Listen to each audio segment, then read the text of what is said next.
Chapter 12. Sam exited the TARDIS and met Merlin next to the small stone wall beside the abandoned hut in the forest. "Sure you don't want to see what the future's like?" he asked, pointing a thumb back in the direction he came. Merlin folded his arms across his chest and shook his head, a small smile playing on his lips. "No," he said, "it's a bit too strange in there for me." "Yeah, I hear ya," Sam replied, and he knew it was time to say goodbye. With a sigh, he offered Merlin his hand, and the young sorcerer gladly took it. "Take care of yourself, all right?" Sam asked. "I want to hear that Merlin took a few days off to get some drinks in those legends." Merlin laughed at this. "I'm sure Arthur thinks I spend too much time in the tavern already." His smile faltered, and Sam saw that Arthur's rejection of Merlin's magic was still affecting him. How could it not? "Hey, don't let him get you down," Sam said in ways of comfort. "I mean, it's your destiny to turn him around to magic, right? Think of it as a second chance." "I thought you said destiny was, what was it? Not all it's cracked up to be?" Merlin countered, echoing Sam's words like they were foreign to him. Sam assumed they were. "Yeah, well," Sam shifted a little, sticking his hands in his pocket and kicked at dirt under his feet. He raised his eyes to look at Merlin. "My destiny? It kinda sucked," he said. "You got something a little better. Just don't let it take over your life, all right? Like I said, take some time to yourself." Merlin nodded, but Sam wasn't convinced. "Just promise me you'll try," he pleaded. Merlin caught his eye. "Just answer me one thing," he asked. "In the future, is there magic? Good magic?" Sam opened his mouth to say no, that in his experience there wasn't any, but then he reconsidered. He thought about Cass, who had made some mistakes along the way, but made them for all the right reasons. He thought of Pamela and Missouri Mosley. He thought of Gabriel, who wasn't such a dick in the end after all. He thought of Chuck and Kevin. He thought of Andy Gallagher. Maybe he didn't give magic the credit it deserved. Maybe he lost sight of truth he used to believe in so strongly. Not everything was black and white. Merlin was prime example of that. "Yeah," Sam said at last. "Yeah, I guess there is." Merlin smiled warmly at him. "Then yes," he said, hope twinkling in his blue-violet eyes. "I will try." They said their goodbyes, and Sam watched as Merlin disappeared into the trees, headed back towards Camelot. Then he made his way back to the time machine, where the others were waiting for him around the console. "So," the doctor said, grinning as he started up the engines, "where to next?" "Ah, just drop us off at the nearest American diner when there's cell phone service," Dean told him. "We'll find our way from here." "Doctor," Amy said, tilting her head to the side, staring hard at the doctor from behind her. Rory was smiling. "Yes, right," the doctor said. Something had just dawned on him, and turned back to Sam and Dean. "You two could come with us. All of time and space, different planets. What'd you say?" Sam wanted to say yes. He could think of nothing more amazing than sailing around in a time machine for as long as he was welcome. It would be a nice change, anyway. No more Lavinia, no more running, no more worrying about Bobby or Cass or saving the world again. He could run away from it all, start a new adventure. Then he looked at Dean, and he knew none of that could ever be their reality. Dean didn't need the stars and the planets. All he needed was a place to lay his head, his car, his heavy metal classic rock, and a bacon cheeseburger. Dean liked to keep his world small because their problems were too big. Though everything they'd been through, Dean replied to the simple things to get by, the familiar, the constant. Over the past year, they'd lost so many of those comforts, and Sam knew Dean couldn't bear to lose any more. Dean would stay behind, and Sam would go wherever his big brother went, like he always will. Thanks, but no thanks," Sam said, a smile on his face, happy with his choice. He looked at Dean. "We kinda got our own thing to deal with, stateside." Dean nodded in agreement. "Maybe next time," he said, and no one but Sam could hear the relief in his voice. The doctor looked slightly upset, but he understood. "Back to America, then?" he said, turning back to the controls of his magnificent machine. The engines roared. Sam smiled. There's no place like home. When Sam stumbled out of the TARDIS, it was daylight, and he was standing in the middle of a parking lot behind a strip mall. Dean followed behind him and attempted to shake the nausea out of his head. Sam tried and failed not to laugh at him. "Finally, we're out of Middle-earth," Dean groaned. Then, when he realized where they were, he perked up. Ah, dude, nice, he said enthusiastically. The doctor had dropped them right behind Dean's favorite restaurant in Connecticut, Rain's Deli. There's a Reuben in there with my name on it, Dean said, slapping Sam's arm playfully with the back of his hand. Sam heard the TARDIS door creak open again and turn around to face the doctor, Rory, and Amy. There you are, the doctor beamed. Just as promised. Dean nodded happily. Just as promised. He held up his hand in goodbye. See you next time. Oi, don't even think about it, you, Amy called, striding up to Dean with crossed arms. She held her palm out to him. Phone, she demanded. Dean rolled his eyes, shoved his hand in his pocket, and placed his cell phone in Amy's hand. She smirked at him and thumbed the keyboard. Our number, she told him, handing the phone back to him. Just in case you ever need us again. Don't think you're getting away that easily. Wouldn't dream of it, sweetheart, Dean said. The two smirked at each other, then wrapped their arms around one another in a long embrace. In the meantime, Rory had walked up to Sam and offered him his hand. Sam shook it. Rory, he said with a nod, I'll see you around. Yeah, Rory said, but next time, I'll have my wife wear something other than a miniskirt.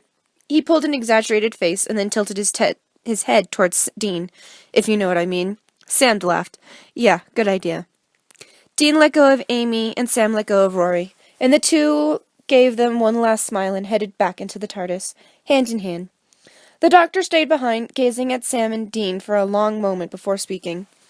When he finally did, he said, Sam and Dean Winchester, all grown up and defending time and space and everything in between. He clapped a hand on both of their shoulders and smiled, knowing air about him. Your father would be proud. Sam and Dean looked at him in wonder, but he only nodded his head shortly and turned back to the TARDIS.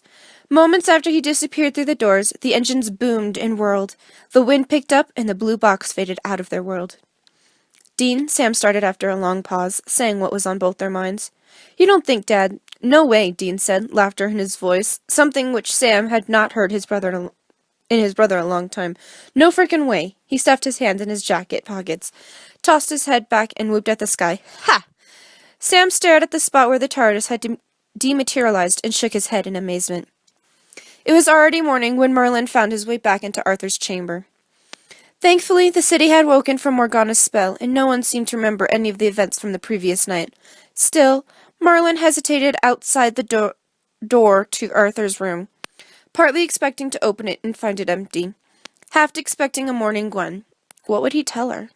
He took a deep breath to prepare himself, pushed open the door, and found the king was already up, rushing to get dressed. Merlin, Arthur called angrily when he saw him standing in the doorway. Where have you been? Gwendolen will be here any minute, and this place is a pigsty. Merlin blinked at him in astonishment. It was as though nothing had changed. Did Arthur really not remember anything? Are you deaf or just stupid? Arthur barked, his frustration mounting. No, Merlin said, stepping back into reality. It's just...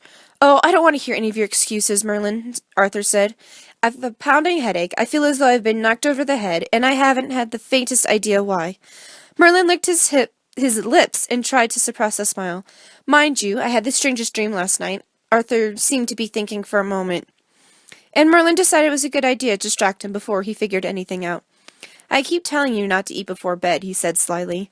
Arthur ignored the comment. And now I've got to find Annis's maids and prepare them for Guinevere's return. Oh, that won't be necessary, Merlin cut in suddenly. They're gone. See, Guinevere sent a rider in the middle of the night, he led. They were needed back in court immediately. Arthur seemed relieved. Thank God, he said, dropping his shoulders. I can have the morning to myself. He found his sword on his nightstand and sheathed it. And you can spend the morning cleaning my chambers, he said, pointing accusingly at Merlin. Better get to it, he said, walking past Merlin and starting towards the door. Unless you expect this mess to magically clean itself. Merlin had heard Arthur called as he walked down the hall. That'll be the day. Merlin looked around the scattered clothes and scrolls littering the floor and grinned. Epilogue. He sat on the edge of the bed, his feet planted firmly on the dirty carpet, and his fingertips and palms placed together before his lips. The two people in the room next door had ceased fighting and were now groaning, but no, they weren't hurting one another. It sounded much too pleasurable for that. In the small bathroom to his left, there was a leak in the sink faucet that dripped every 13 seconds. The maid and her cat had the squeaking wheel that had with the squeaking wheel had passed by nearly half an hour ago, and he should know. He hadn't taken his eyes off the analog clock, which ticked with every passing second, hanging on the stained wall in front of him all night. But he knew he wouldn't have to wait much longer. It had been 2 days since he got the text. Oak Grove, Oregon, Weeping Angels, and then promptly after the first, I'm staring right at John. He looks well. He didn't answer either text, but the man who had sent them knew he would take the case, and he would be checking in on the results at any moment. Finally, there it was, the sound of metal against the wind, partnered with a flashing light in the car park outside the motel door. He stood up straight as soon as he heard it, tied his scarf around his neck, and flung his coat around his body before pushing up its collar to meet his cheeks. Then he stepped outside to meet the source of the noise, pocketing his hands while gazing at the solid blue wood of the TARDIS. The door creaked open, and out stepped its pilot. Sherlock Holmes, the doctor greeted him, grinning wildly as he rubbed his palms together eagerly and pointed at Sherlock. Aren't you a sight for sore eyes? Doctor, Sherlock said, the corner of his mouth twitching in a brief smile. Back from the past, I presume? Nothing gets by you. The doctor was beaming again. I've just spent the day saving King Arthur of Camelot with Merlin. Nothing the doctor said fazed Sherlock anymore. But he did force a smile that was considerably less difficulty than was required of late. Despite all his banter, the doctor was the blithering idiot he seemed to be. He wasn't boring. That was enough for Sherlock Holmes. Really, he feigned impression. It's a miracle you yourself didn't turn out to be Merlin. The doctor put on a dreamlike grin and leaned against the side of the TARDIS. No, he said airily. That would be a bit too obvious. He started again. There are others, Dean and Sam Winchester. They hunt monsters. Sherlock tried not to roll his eyes. You know I don't believe in monsters, Doctor. Especially not your kind. No, he replied thoughtfully, stretching the word out to double its syllable. It would take a lot to believe in my kind of monsters, and yet here you are. The two men stared at each other for a pause, and Sherlock quite enjoyed the comfort of the silence, but he couldn't help but notice the absence of the constant bickering that usually accompanied the doctor. Pons? He asked at once. The doctor patted the door of the TARDIS. Turned in for the night. And although what the doctor had said was the truth, it didn't mean he wasn't lying. Sherlock grinned again. You haven't told them, he said flippantly, but it wasn't a question. What, that you're alive? The doctor sniffed. They've only just found out you're dead. Give them some time to process. Blimey, Sherlock. Sherlock knitted his brows together. How much time is usually acceptable for people to process? The doctor opened his mouth to answer this, then seemed to reconsider. No idea. His next words came out before the doctor could stop him. And John? He tried to ask it as casually as he had asked about Amor and Rory, but he felt his throat close up and around the words, and his apathic tone seemed fake even to him. If the doctor had noticed this, he didn't let on, but they both knew this was where the conversation would turn sooner or later. He's moving out of Baker Street, the doctor informed him. Is he? Sherlock tried apathy again, and it was easier this time. He misses you, the doctor went on. Yes, I suppose he does. You miss him, too. The doctor raised his eyes expectantly at Sherlock, but Sherlock didn't answer him right away. Instead, he fixed the doctor with a hard stare. Yes, he had to admit that he did miss John indeed. However, there was nothing he could do about it. He tried to tell John he was alive, that it was all pretend. Keep your eyes fixed on me, he had said. But John didn't. He should have seen that coming. After all, John was never the most observant of people. The angels, Sherlock said flatly, changing the subject. They're taken care of. I've trapped them in the house. How'd you do it? The doctor wondered. Simply enough, Sherlock boasted. Through their reflections. The household had an abundance of mirrors. Vanity is the one resemblance quality of Americans when called for, and we can thank the wife for her taste in that peculiar decor. It was all her doing, obviously. Her word was law in the family. Wherever the angels sent her back to, I do hope it's time of equal rights for women. Imagine the riots she'd cause if not, the doctor retorted. I imagine you'll want to take it from here, Sherlock said, and the doctor nodded. Oh, don't worry about that. I'll take the angels to some desolate place of the universe where they can waste away in peace. Maybe that will get them out of my hair for a while. Sherlock couldn't agree more. You'll be off then. He was about to turn away when the doctor offered, Sure you don't want to lift back to England? Sherlock turned to face the doctor and took in his pushed, innocent expression, and watched the way he jingled the TARDIS keys as he opened it to the point behind him at the doors. Sherlock knew what the doctor was trying to do, and while appreciated, he couldn't go back just yet. He had to bide his time. "No," he said. "I believe I'll stay in America for the time being." The doctor's face fell. "Fair enough," he said at last. But just as he climbed back into the time machine, he turned back around and caught Sherlock's eyes.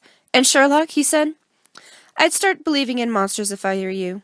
I have a feeling that's not the last we'll be seeing of the Winchesters. Or Merlin." Sherlock gave a doubtful nod, then the one he learned from observing John. "As always, Doctor," he said with a smirk of anticipation. "You know how to find me." The doctor gave him one last sly grin and disappeared into the TARDIS, and Sherlock watched the box drift away.